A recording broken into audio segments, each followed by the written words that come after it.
It is exactly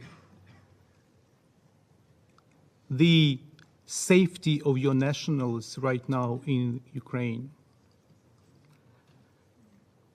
That you should be the first to vote to stop the war, to save your nationals in Ukraine, and not to think about whether you should or should not vote because of the safety of your nationals.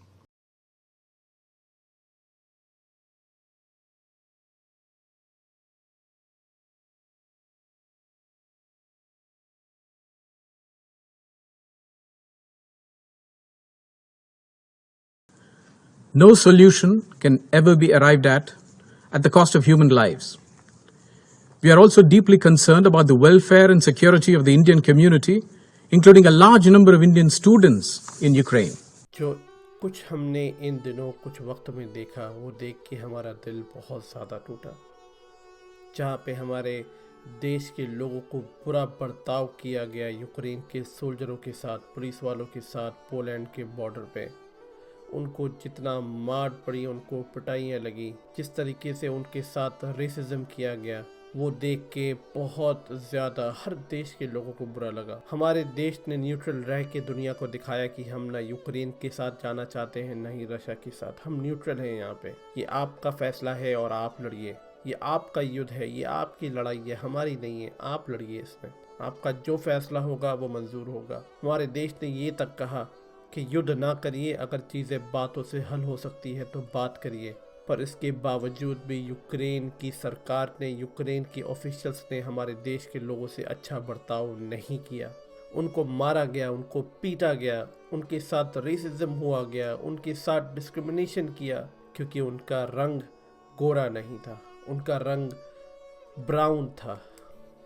मैं नहीं जानता कि दुनिया आने वाले वक्त में Ukraine को एक मसीहा के रूप में देखती है या वॉरियर के रूप में, पर मैं एक आने वाले वक्त में यूक्रेन को एक ब्रूटल कंट्री की तरह ही देखूंगा, जो कि बाकी देश नागरिकों के साथ कैसे बिहेव करते हैं उनको नहीं आता। जो देश अपने आप को सत्ता में रखने के लिए मासूम लोगों को हथियार पकड़ा सकता है, वो बाकी लोगों की क्या चिंता करेगा। आने वाला वक्त यूक्रेन को जो भी कह के याद रखे, पर मैं ज़रूर यूक्रेन को एक अच्छी किताबों में नहीं याद रखूँगा, क्योंकि उन्होंने सिर्फ अपने यूक्रेन के लोगों को प्रोटेक्ट किया। यूक्रेन के ऑफिशियल्स ने खुलेआम हमें धमकी दी। ये ना मैं भूलूँगा, ना ही ये देश भूलेगा, और ना ही वो लोग भूलेंगे जो सच्चाई से रूबरू हैं। पहले हमारा स्टैंड क्लियर था कि हम न्यूट्रल हैं, हम अपने आप को एब्सटेन कर रहे हैं, पर हमारा भारत इतना महान है कि वो अभी भी अपने आप को न्यूट्रल रखेगा। पर अगर मैं अपनी सरकार की जगह होता तो मैं रशिया का पक्ष लेता, और ये देखने के बाद तो बिल्कुल लेता। चाहे हमारे देश के लोग अपनी मर्जी से गए हों या हमारे कहने पे गए हों, पर वो रहेंगे हमेशा भारतीय, और किसी भी भारतीयों के साथ गलत होगा उसके लिए पूरा भारत खड़ा होकर बोलेगा। और कितनी देर से आप आ रहे हैं? या पैदल पूरा यूनिवर्सिटी से आ रहे हैं? जी सर। तो आप लोग को कोई गाड़ी नहीं मिली रास्ते में? कोई गाड़ी नहीं मिली? इतना अच्छे से काम क्यों कर रही है? तो आप लोग सब पैदल आ रहे हैं यूनिवर्सिटी हॉस्टल से, यहाँ आपको कोई गाड़ी नहीं मिल पा रही है? गाड़ी दिख रही है आपको इधर? और चलो चुप हो गए यार। तो ये देखिए, ये इनके मन में नाराजगी है, ये इनके मन में गुस्सा और दर्द है। अब ये किसी तरह रेलवे स्टेशन पहुंचने का प्रयास कर रहे हैं। इंडियन एम्बेसी में, ये इनका नाम दिखा देते हैं आपको, Vikram Kumar. We are calling them and he is continuously rejecting our calls, जबकि हम लोगों ने इनको रोमानियन बॉर्डर की वीडियोस भेजी हैं जहाँ पे लड़कियों को बेरहमी से मारा जा रहा है। और इन्होंने अभी दोपहर में ही हम लोगों को बोला है कि कीव के बच्चे जितने भी निकल पा रहे हैं ट्रेन से निकल जाएं बॉर्डर्स पे। इस हालात में हम लोगों को गाइडेंस देने के बजाय ये लोग हमारे कॉल्स कट कर रहे हैं and they are completely ignoring us. सारी कंट्रीज के सारी गवर्नमेंट्स ने उन लोगों को निकाल लिया है, but Indian government is doing nothing for us. They are saying they are evacuating the Indian citizens from border. The border is 800 kilometres from our current location. How are we as a student suppose to reach those borders? आप जितने भी parents हैं, जितने भी लोग हैं India के, हम लोगों को सुन रहे हैं, हम लोगों को देख रहे हैं, आप प्लीज इंडिया मीडिया की न्यूज खबरों को मत बिलीव कीजिए कि वो लोग हमें यहाँ पे मदद दे रहे हैं। इंडियन गवर्नमेंट हमारी कोई मदद नहीं कर रही है। आप लोग प्रोटेस्ट करना चालू करिए, इंडिया पे प्रेशर डालिए गवर्नमेंट पे, तभी हम 20 से 30 हजार बच्चे जितने भी यहाँ पे स्टक हैं, Indian medicine students, sorry foreign medicine students, वो निकल पाएंगे।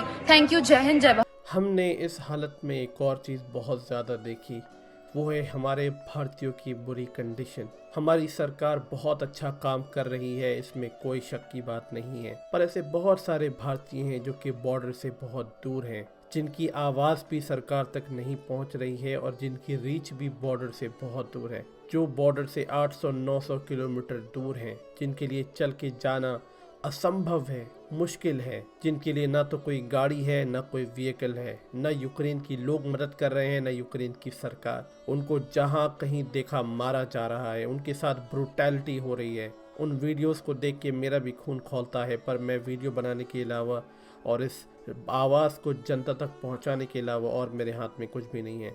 हम ज़रूर अपनी सरकार से ये आवाज़ उठाते हैं कि वो लोग भी बहुत मुश्किल में हैं जो बहुत दूर हैं बॉर्डर से। हमारी सरकार से ये रिक्वेस्ट है कि वो वहाँ तक भी पहुँचें, उनकी सहायता करें, और ये मुझे विश्वास है कि वो जल्द से जल्द वहाँ पहुँचेंगे और वे उन लोगों की भी सहायता करेंगे। देर आए दुरुस्त आए, पर वो आएंगे ज़रूर। ये कोई चाइना या यूएस नहीं है जो सोचेगा अपने भारतीयों को लाने से पहले, वो लाएगा चाहे वो किसी कंडीशन में लाना पड़े। कौन सा आया? कोई रिस्पॉन्स नहीं है। तो आप बताएं कि क्या कैसा दिन गुजरा आपका? सुबह से मैं देख रहा हूँ आप लोग इधर बैठे हुए हम लोग यहाँ पर परेशान हैं, उनको कोई टेंशन ही नहीं है। हमसे बेहतर तो इंडियंस है, हमें पाकिस्तानी होने का नुकसान हो रहा है यहाँ पर। अच्छा, जैसे देख रहे हैं मेरी बहन को पाकिस्तानी होने के पे गर्व नहीं महसूस हो रहा। ये हमारे भाई बाकर साहब है, ये लास्ट ईयर के स्टूडेंट में। जी मैं अभी डिग्री मिलने वाली थी, डिग्री भी नहीं मिली, और हमारी पाकिस्तान एम्बेसी ने बिल्कुल किसी किस्म की कोई हेल्प नहीं की। सरासर पाकिस्तान में झूठ बताया जा रहा है। इधर बेखनों की जिंदगी गुजार रहे हैं। 7 घंटे से मैं इधर बैठा हुआ हूँ, ना कुछ खाया, ना कोई घर है, ना कुछ है। वहाँ पर अटैक हो रहा है, ऊपर से बम गिरा रहे हैं वो। प्लीज मेरी पाकिस्तान प्राइम मिनिस्टर इमरान खान से रिक्वेस्ट है, हमारी हेल्प की जाए, हमें यहाँ से निकाला जाए। मैं हाथ जोड़ कर रिक्वेस्ट करता हूँ पाकिस्तान प्राइम मिनिस्टर इमरान खान से। इन सब के बीच में जो एक आवाज़ कहीं गूंज रही थी, वो थी पाकिस्तानी स्टूडेंट की, जो कहीं न कहीं अपनी सरकार को गुहार लगा रही थी, आवाज़ दे रही थी। उनकी आवाज़ में दर्द था कि आज हमें अपने आप को पाकिस्तानी कहते हुए शर्म आ रही है। वो भी किसी के बच्चे हैं, वो भी किसी के भाई हैं, बेटा है, बेटी है, वो भी अपने घर जाना चाह रहे हैं, वो भी उस चीज़ को तड़प रहे हैं, वो भी देख रहे हैं कि काश आज हम हिंदुस्तानी होते तो शायद हमें ये दिन नहीं देखना पड़ता। कहाँ है वो बड़े बड़े पाकिस्तानी यूट्यूबर जो अपने आप को बहुत महान देश का कहते हैं और अपनी सरकार की तारीफों में तो ऐसे बटोरते हैं जैसे कि सरकार नहीं पता नहीं कौन है। कौन सुन रहा है उनकी आवाज़? अगर उनकी आवाज़ सरकार तक नहीं पहुंच रही है तो आपने क्या कर लिया उनकी आवाज़ पहुंचाने के लिए? कितने ट्वीट्स कर लिए फारूक, या कितनी बातें कर ली फारिस ने, या और भी जितने यूट्यूबर हैं। अभी वक्त है उनके लिए आवाज़ उठाइए, सरकार तक उनकी आवाज़ पहुँचाइए। अरे हम मेरे देश के लिए नहीं कर सकते, ना करें, हमारा देश बहुत बड़ा है, बहुत महान है, अपने लोगों के लिए करिए। वो लोग भी वहाँ फंसे हैं, उनके लिए हमें उतनी ही चिंता है। पर अफसोस कि काश उनकी सरकार उनकी आवाज़ सुन पाती। पर हमारी उम्मीद और प्रार्थना यही है कि वो लोग भी अपने घर सही सलामत पहुँचें। पर इन सारे सिचुएशन को देखने के बाद हमें अपने देश पे बहुत गर्व होता है और अपने भारतीय होने पे उससे ज़्यादा। इन सारी हालतों में जो एक चीज़ हमने बहुत ज़्यादा देखी वो ये था कि बड़ी बड़ी कंट्री लड़खड़ा गई।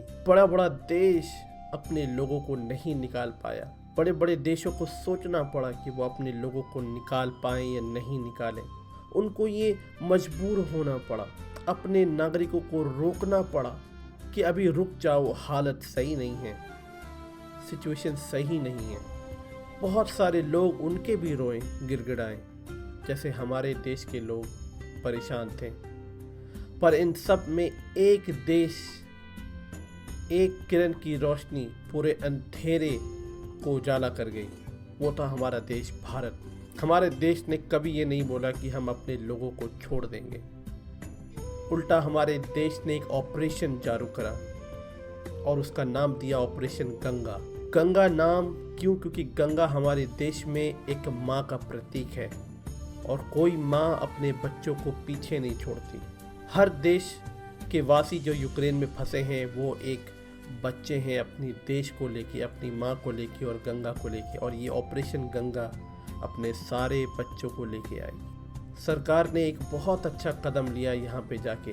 चाहे आप उनकी आलोचना करते हैं या आप उनकी प्रशंसा करते हैं, पर एक चीज़ तो उनकी माननी पड़ेगी कि उन्होंने कहा कि इस ऑपरेशन के दौरान जितने लोगों को हम लाएंगे उनका एक भी पैसा हम उनसे नहीं लेंगे, सरकार खुद देगी। ये वीडियो बनाते शायद 2000 से भी ज़्यादा स्टूडेंट निकाले जा चुके होंगे, जो कहीं ना कहीं अपने घर वालों के साथ बैठे होंगे, माँ बाप के साथ बैठे होंगे, भाइयों के साथ बैठे होंगे और उस पल में एहसास कर रहे होंगे कि शायद कुछ भी हो, अपना देश अपना होता है। यहाँ पे एक बहुत अच्छी खबर निकल के आई कि यहाँ पे हमारी सरकार चुप नहीं बैठी। हमारी सरकार ने किसी नॉर्मल डिप्लोमेट्स को नहीं भेजा, यहाँ पे साधारण लोगों को नहीं भेजा, यहाँ पे अपने हाईली ऑफिशियल मिनिस्टर को भेजा कि आप जाइए और वहाँ पे बच्चों को निकाल के लेके आइए। यहाँ पे बात सत्ता की नहीं है, यहाँ पे बात बीजेपी और कांग्रेस की नहीं है, यहाँ पे बात है देश के नागरिकों की, और उसमें से देश का भविष्य जो देश के बच्चे हैं उनके लिए सरकार ने कोई वोट बैंकिंग नहीं करी, कोई राजनीति नहीं करी। वहाँ पे अपने कुछ बड़े बड़े मिनिस्टर को भेजा, यूनियन मिनिस्टर सिंधिया को भेजा, हरदीप पुरी को भेजा, किरण रिजिजू को भेजा और जनरल वीके सिंह को भेजा कि आप जाइए और वहाँ से हमारे बच्चों को लेके आइए। कितने देश ऐसे हैं जिन्होंने अपने इतने बड़े बड़े ऑफिशियल्स को भेजा। ये है हमारा देश, और ये तब तक वहाँ से नहीं आएंगे जब तक वहाँ से एक एक बच्चा नहीं आ जाता। ऐसे बहुत सारे बच्चे हैं जो अभी भी वहाँ फंसे हुए हैं और उनके लिए हमारी प्रार्थनाएं हैं, हमारी दुआएं हैं। हम उनको अपनी दुआओं में याद रखेंगे, उनके लिए हम जितना हो सकता है करेंगे और हमारी सरकार भी करेगी। बस आप लोगों से एक ही रिक्वेस्ट है कि अपने देश पे भरोसा रखिए, अपनी लोगों पे भरोसा रखिए, अपनी सरकार पे भरोसा रखिए और सबसे बड़ी बात अपने आप पे भरोसा रखिए। ये वक्त बुरा है, इस पे कोई दो राय की बात नहीं है, पर आने वाला वक्त अच्छा होगा और वो वक्त आपका आपके देश में होगा, हिंदुस्तान में होगा। मैं मिलता हूँ आपसे अगली वीडियो में, तब तक के लिए जय हिंद, वंदे मातरम।